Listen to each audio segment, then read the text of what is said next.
noticed something in my book. Oh, really? What did you notice, Janvi? Every sentence begins with a capital letter and ends with an end mark.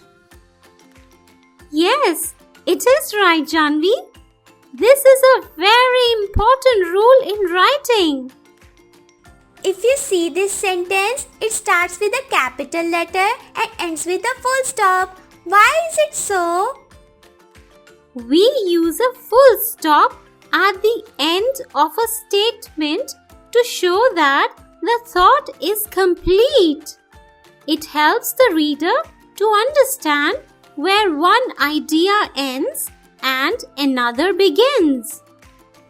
Is a full stop for statements? What about questions? We use a question mark at the end of a question.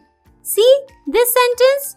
It starts with a capital letter and ends with a question mark because it's asking something.